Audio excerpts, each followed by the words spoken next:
I, 34F, was married to Eric, 36M, for 8 years before our divorce last year.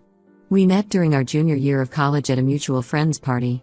I remember being drawn to his charismatic personality and infectious laugh. We started dating a few months later and things moved quickly from there. Eric came from a tight-knit family that seemed picture-perfect from the outside. His older sister Vanessa, 39F, and I hit it off right away, bonding over our shared love of true crime podcasts and hiking. Vanessa was married to Nathan, 41M, and they had 2 kids, a 7-year-old girl and a 4-year-old boy.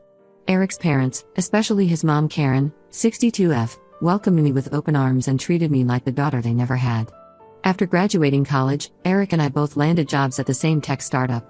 We loved the excitement of working for a young company, and our shared career goals brought us even closer. We got married in a small ceremony in Eric's parents' backyard, surrounded by family and close friends. The first few years of our marriage were wonderful. We traveled, advanced in our careers, and started talking about having kids of our own. Things started to change about 3 years ago. The startup we worked for was acquired by a larger company, resulting in a lot of changes. Eric was promoted to a management position, which meant longer hours and more stress. At first, I was proud of his success and tried to be supportive, even when he'd come home late or have to work weekends. Around that time, Eric's behavior started to shift. He became very protective of his phone, often taking calls in another room or texting at odd hours. When I asked about it, he'd brush it off as work stress. He also started going out more with his work friends, but was vague about who he was meeting or where they were going. I tried not to let my imagination run wild, but doubts started creeping in. Eric and I had always been so close, and suddenly it felt like there was this growing distance between us. I suggested couples counseling, thinking maybe we just needed help reconnecting. Eric reluctantly agreed, but after a few sessions, he said it wasn't helping and didn't want to continue. During this time, I threw myself into my own work and hobbies as a distraction. I started training for a marathon, spending hours running to clear my head. I also took on more responsibilities at work, earning a promotion to project manager. Despite these personal accomplishments, I couldn't shake the feeling that something was off in my marriage. Things came to a head about 2 years ago. I had taken a half day at work, wanting to surprise Eric with tickets to a concert he'd been talking about. When I got home, I heard noises coming from our home office. I slowly pushed open the door to find Eric in a compromising position with a woman I'd never seen before. The next few hours were a blur of tears and shouting. Eric confessed he had been having an affair for the past 8 months with a coworker named Ashley, 28F. He swore it didn't mean anything and begged me to forgive him. I was too hurt and angry to even process what he was saying. I grabbed some clothes and went to stay with my sister. Over the next few weeks, Eric's family reached out constantly trying to convince me to work things out with him. His mother Karen was especially persistent, showing up at my workplace and even cornering me at the grocery store to plead Eric's case. She kept saying things like marriage takes work and everyone makes mistakes. I felt overwhelmed and pressured by their interference. When I finally agreed to meet with Eric to talk, I was shocked by his attitude. He seemed more concerned about how a divorce would impact his career and family's image than actually being remorseful for betraying me. He talked about how embarrassing it would be to tell people we were splitting up and how disappointed his parents would be. It became crystal clear to me in that moment that reconciliation wasn't an option. I filed for divorce soon after. Eric and his family were furious, calling me selfish and unforgiving. Vanessa, who I had considered one of my closest friends, suddenly turned cold. She spread rumors to our mutual friends that I had been frigid and neglectful, pushing Eric into another woman's arms. I was hurt and bewildered by her betrayal. The only person from Eric's family who stood by me was Nathan. He confided that he had suspicions Eric was cheating but didn't want to get involved without proof. While I was hurt he hadn't said anything earlier, I appreciated his honesty and support during such a difficult time. The divorce process was nasty. Eric tried to paint me as unstable and money-hungry to get a better settlement. He claimed that my obsession with work and running had pushed him to cheat. His family, led by Vanessa, embarked on a smear campaign against me. I lost many friends during that time, people I had considered close for years who suddenly believed I was some kind of gold-digging shrew.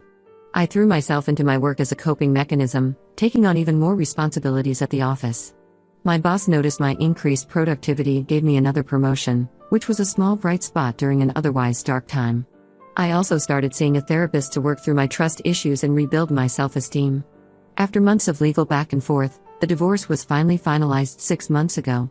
I was able to keep our house and got a fair financial settlement, much to Eric's chagrin. I thought that would be the end of my involvement with Eric and his toxic family. But last month, I got a hysterical call from Karen. Through her sobs, I managed to piece together that Eric had gotten Ashley pregnant and they were now engaged. Karen was beside herself about the scandal this would cause in their social circles. Then, to my utter disbelief, she actually asked me to consider taking Eric back to avoid embarrassment to the family.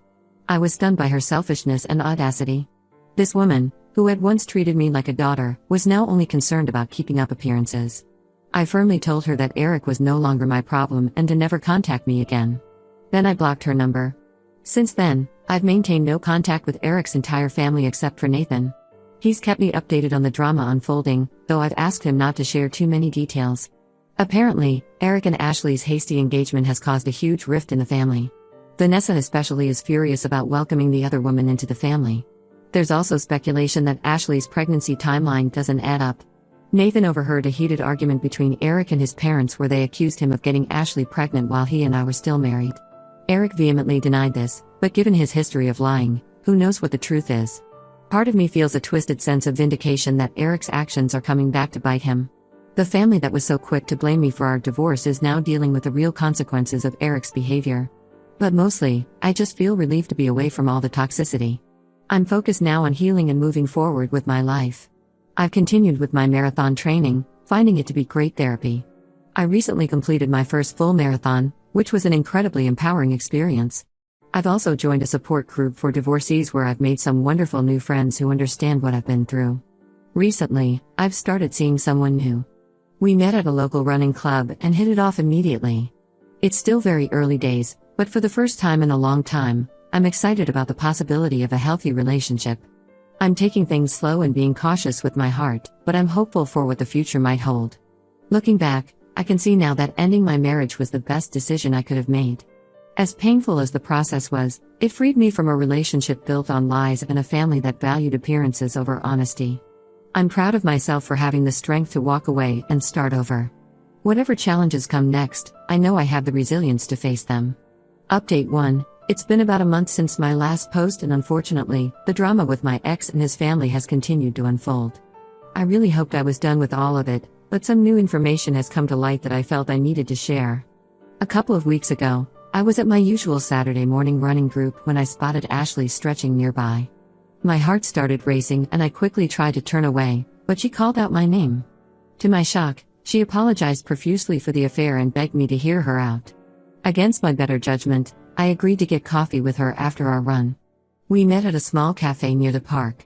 Ashley looked nervous and kept fidgeting with her cup as she started talking. What she told me turned my world upside down. Apparently, she and Eric didn't just start their affair 8 months before I caught them, it had actually been going on for over 3 years. I felt like I had been punched in the gut. 3 years. That meant Eric had been cheating on me for most of our marriage. All those times I had doubted myself or felt guilty for being paranoid about his late nights at the office. I had been right all along. But the revelations didn't stop there. Ashley went on to tell me that Eric's sister Vanessa had known about the affair the entire time. Not only that, but she had actively helped cover for them on multiple occasions.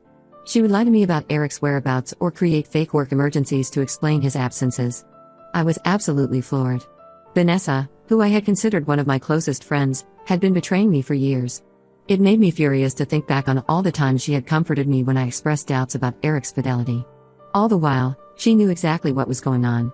Ashley explained that she had only recently found out about Vanessa's involvement. Apparently, Vanessa had caught them together early in the affair. Instead of telling me or confronting Eric, she agreed to keep it secret to protect the family. Ashley said this revelation, along with finding out she was pregnant, made her realize how toxic Eric and his family were. She went on to tell me that she had broken things off with Eric and moved back home to be with her parents. The pregnancy had been unplanned and she was still deciding what to do. She apologized again for her role in hurting me and said she hoped that by telling me the truth, she could begin to make amends. I left that coffee meeting in a complete daze. My mind was reeling from everything I had learned. Part of me wanted to confront Vanessa and the rest of Eric's family about their deception. But another part just wanted to wash my hands of all of them for good. For the next few days, I went back and forth on what to do with this information. I barely slept, replaying conversations and events from the past few years, seeing them in a whole new light with the knowledge I now had. After much deliberation, I decided to reach out to Nathan. Regardless of my feelings towards Vanessa, I felt he deserved to know the truth about his wife's involvement in Eric's affair. We met for coffee and I told him everything Ashley had revealed. Nathan was devastated. He had no idea Vanessa had kept such a huge secret from him for years. He kept shaking his head, muttering that he couldn't believe it. At one point, he broke down crying, saying he felt like his entire marriage had been built on lies. I felt terrible for potentially blowing up another relationship, but I truly believe Nathan deserved to know the truth. He thanked me for being honest with him and said he needed time to figure out what this meant for his marriage. Since then, I've heard through mutual friends that Nathan moved out and is staying with a buddy from work. Vanessa has been frantically trying to contact me, leaving angry voicemails accusing me of trying to ruin her marriage out of spite. I've blocked her number and all her social media accounts. Eric has also tried reaching out multiple times. His messages alternate between apologizing for everything and accusing me of meddling in his family's business. I haven't responded to any of them. As far as I'm concerned, his actions and lies caused all of this, not me simply telling the truth. I'm still processing all of this new information and what it means. I'm angry all over again at the level of deception from people I once considered family. It's brought up a lot of emotions I thought I had already worked through about the end of my marriage. But I'm also trying not to let their drama consume me. I've worked hard over the past year to rebuild my life and I don't want to lose that progress. I've been leaning on my support system, my therapist, my divorce support group, and my close friends. They've all been incredibly understanding and helpful as I navigate these new revelations. I have a date this weekend with a guy from my running club. I was tempted to cancel in light of everything going on, but I decided I didn't want to let Eric and his family's mess overshadow my chance at happiness. I'm determined to keep moving forward, regardless of what new drama might unfold. In the meantime, I'm channeling my energy into positive outlets. I've signed up for another marathon, this time to raise money for a local women's shelter. Training gives me a healthy way to process my emotions and the fundraising aspect helps me feel like I'm turning this negative experience into something positive. I know there may be more twists and turns ahead as this situation continues to unfold. But I'm committed to staying true to myself and not getting pulled back into the toxic dynamics of my former marriage and in-laws. Whatever happens next, I know I have the strength to handle it. Update 2. It's been about 2 months since my last update and I wish I could say things have calmed down, but that's unfortunately not the case. The situation with my ex and his family has continued to spiral in ways I never could have imagined. A few weeks ago, I got a call from Nathan. He was clearly upset and asked if we could meet in person to talk. We agreed to meet at a local park, figuring a public place would be best given everything going on. When I saw Nathan, I was shocked by his appearance. He looked like he hadn't slept in days, with dark circles under his eyes and rumpled clothes. As soon as we sat down on a bench, he dropped a bombshell. After confronting Vanessa about her role in covering up Eric's affair, she had confessed to her own infidelity. Apparently, Vanessa had been having an on and off affair with Eric's best friend Mark, 40M, for the past 5 years. Nathan was understandably devastated. He said he felt like his entire world had been turned upside down. But the revelations didn't stop there. Nathan went on to tell me that after Vanessa's confession, he had started to question everything. He decided to do a paternity test and discovered that their younger child, the 4-year-old boy, was actually Mark's biological son. I was absolutely stunned. The level of deception in Eric's family seemed never-ending. I couldn't believe Vanessa had the audacity to judge me for divorcing Eric when she had been cheating herself for years. Nathan thanked me again for being honest with him about what Ashley had told me. He said it gave him the push he needed to really question Vanessa and their marriage. He told me he had filed for divorce and was fighting for custody of both children, including the son that wasn't biologically his. I tried my best to comfort Nathan, but I was reeling from all this new information myself. I felt terrible for the pain he was going through and for the innocent children caught in the middle of all this mess. A few days after meeting with Nathan, I got a hysterical call from Karen, my former mother-in-law. She was sobbing, saying that everything was falling apart and begging me to help fix things. Apparently, the news of Vanessa's affair and the paternity revelation had gotten out to the extended family. Karen was distraught about the family's reputation being ruined. She kept saying things like, "What will people think? And how will we ever show our faces at church again?" I was furious that Karen seemed more concerned about appearances than the pain her children had caused. I told her in no uncertain terms that none of this was my problem to fix. I suggested that maybe she should focus on why both her children turned out to be serial cheaters instead of worrying about gossip. Then I hung up and blocked her number. Since then, I've heard through mutual friends that things have gotten even messier. Mark's wife found out about his affair with Vanessa and has also filed for divorce. Eric is apparently furious at Vanessa for destroying the family with her affair, completely ignoring his own role in everything. There are ugly fights happening over child custody and assets in both divorces. The once close-knit family is now completely fractured, with everyone taking sides and slinging accusations. As for me, I'm doing my best to stay out of all of it. I've blocked numbers and social media for Eric's entire family except Nathan. He and I still talk occasionally as he works through everything, but I've made it clear I can't be his main support system. I'm focused on my own healing and future. The guy I've been seeing from my running club asked me to be exclusive last week and things are going really well. We're taking things slow, but for the first time in a long time, I'm excited about what the future might hold. This whole situation has been a stark reminder of why I'm better off without Eric and his family in my life. While I never wished this level of pain and drama on anyone, I can't help but feel that karma has finally caught up with them all.